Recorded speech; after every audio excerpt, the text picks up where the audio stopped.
السلام عليكم، مرحبا بكم. كنتمنى ان شاء الله تكونوا في احسن الاحوال وتكونوا كاملين بخير وعلى خير وما ناقصكم حتى خير. مرحبا بكم معنا في فيديو جديد. الفيديو ديال اليوم غادي نتعرفوا على اخر الاخبار في الطاليان. فبالنسبه للتاريخ ديال اليوم اللي هو 26 فبراير 2021، اول حاجه اللي غادي نشوفوا في هذا الفيديو غادي نشوفوا المناطق اللي تبدل لهم اللون ديالهم. كيف ما قلت لكم اليوم كيتبدل الالوان ديال المناطق، وهاد المناطق هادو امتى غادي يطبق عليهم هاد الالوان؟ ابتداء من نهار اثنين. الناس اللي شافوا الفيديو ديال البارح كان الالوان ديال المناطق كيبدا نهار الاحد، ولكن القانون الجديد غادي يوليو يبداو الالوان ديال المناطق او يطبق عليهم اللون ديالهم ابتداء من نهار اثنين.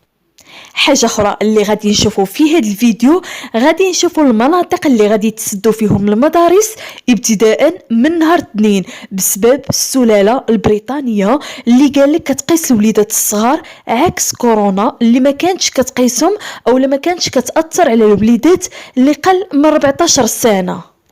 حاجه اخرى اللي غادي نشوفوا في هذا الفيديو، غادي نشوفوا الجديد ديال الرحلات البحريه. للاسف واحد الرحله كانت في شهر مارس وتلغات، غادي نشاركها معكم.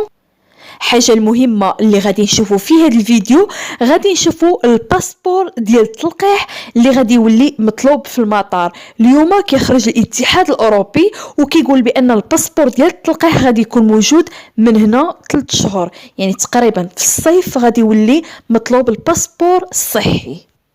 غادي نشوفوا كل التفاصيل في هذا الفيديو. حاجه اللي غادي نشوفوها ضروريه، غادي نشوفوا الحاله الوبائيه في الطاليان كيف ديما، شحال تاع الناس اللي تصابوا، شحال تاع الناس اللي تشافوا، وشحال تاع الناس اللي ماتوا في هذه المده الاخرى ديال 24 ساعه. اول حاجه اللي غادي نبداو بها، غادي نبداو بالرحلات البحريه. اليوم الجديد، اليوم تلغات واحد الرحله اللي كانت غاده من طنجه لجينوفا، يعني جايه من المغرب للطاليان. تلغات الرحله ديال شهر 3 نهار 3.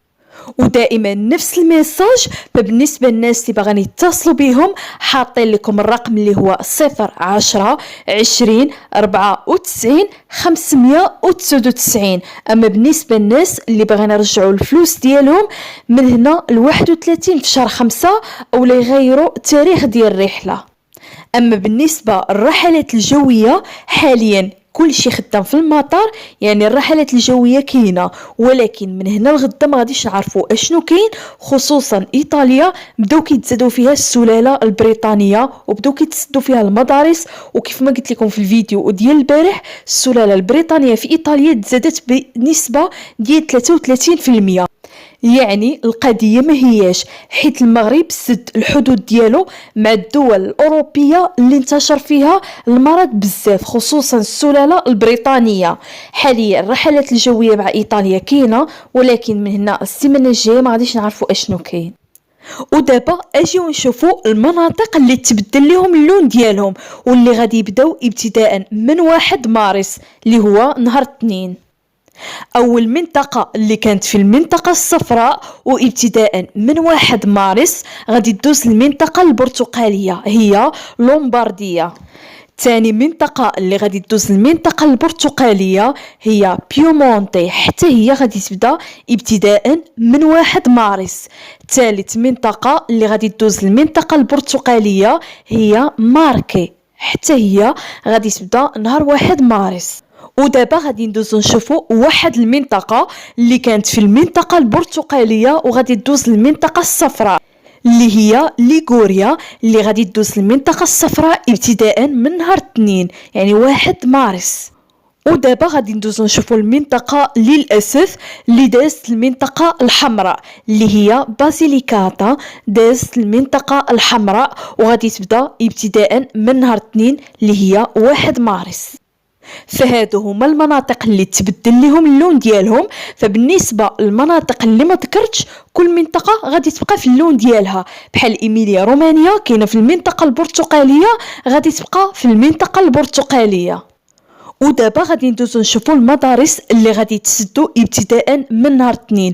للاسف اليوم كيخرج الحاكم ديال كامبانيا للاسم ديالو لوكا، كيقول بان المدارس ابتداء من نهار 2 غادي تسدوا كاملين في المنطقه ديال كامبانيا بنسبه ديال 100% بسبب السلاله البريطانيه اللي انتشرت بزاف في المدارس. فلهذا قرر اليوم الحاكم ديال كامبانيا بان المدارس كاملين تسد في هذه المنطقه، وضروري ما غادي تبقى القرايه عن بعد.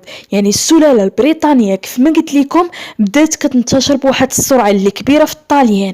كيف ما قلت لكم البارح قالوا العدد ديال 33%، يعني الناس اللي باغيين يهبطوا للمغرب وما عندهم ما عندهم لاش غادي يهبطوا للمغرب، يعني باغيين غير يهبطوا فاكونس او لا شي حاجه ماشي مهمه، من الاحسن ما يهبطوش هاد الايام.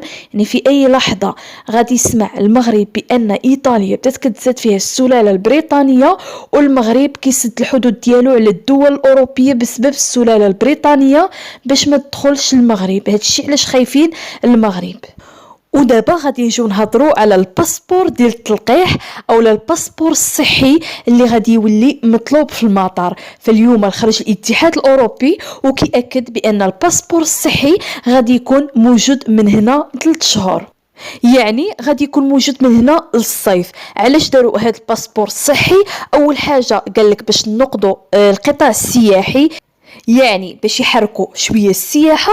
قالك السفر في المطارات غادي يكون في امان، حيت غادي يكون عندك الباسبور الصحي اللي غادي تكون فيه بانك درتي التلقيحه وعندك النتيجه السلبيه ديال التحليل ديال كورونا. ودابا غادي ندوزو نشوفوا الحاله الوبائيه في الطاليان. فاليوم العدد ديال الاصابات طالع بزاف. فبالنسبه للتاريخ ديال اليوم اللي هو 26 فبراير 2021 غادي نبداو باول حاجه شحال تاع الناس اللي داروا لهم التحاليل في هذه المده الاخرى ديال 24 ساعه ولقاوهم مرض. فبالنسبه للعدد ديال اليوم اللي هو 20,499 واحد اللي لقاوه مصاب غير في هذه المده الاخرى ديال 24 ساعه. كنتاسفوا لهاد الناس، الله يشفي جميع المرضى يا ربي امين. ودابا غادي ندوزو نشوفوا شحال تاع الناس اللي ماتوا. العدد ديال اليوم هو 253 واحد اللي مات غير في هذه المده الاخرى ديال 24 ساعه.